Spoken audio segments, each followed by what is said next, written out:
Good morning and welcome again to Your City Today.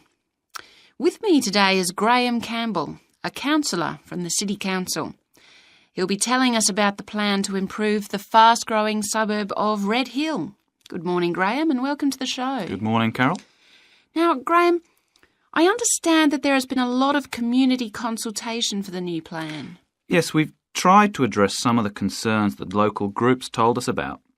People we've heard from are mainly worried about traffic in the area and in particular the increasing speed of cars near schools. They feel that it's only a matter of time before there's an accident as a lot of children walk to the school. So we're trying to do something about that. Another area of concern is the overhead power lines. These are very old and a lot of people we spoke to asked if something could be done about them. Well, I'm happy to report that the power company have agreed to move the power lines underground at a cost of $800,000. I think that will really improve the look of the area as well as being safer. That's good to know. But will that mean an increase in rates for the local businesses in that area? Well, the power company have agreed to bear the cost of this themselves after a lot of discussion with the council. This is wonderful news, as the council now has some extra funds for us to put into other things like tree planting and artwork. Now, we've also put together a map which we sent out to all the residents in the area. And on the map we've marked the proposed changes. Firstly, we'll plant mature pine trees to provide shelter and shade just to the right of the supermarket in Days Road. In order to address the traffic problems, the pavements on the corner of Carberry and Thomas Street will be widened. This will help to reduce the speed of vehicles entering Thomas Street.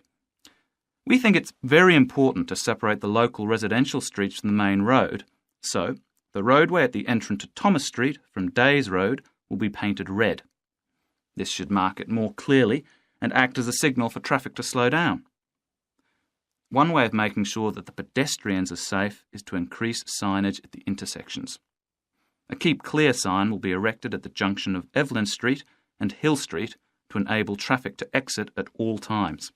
Something we're planning to do to help control the flow of traffic in the area is to install traffic lights halfway down Hill Street where it crosses Days Road. Now, we haven't only thought about the cars and traffic, of course.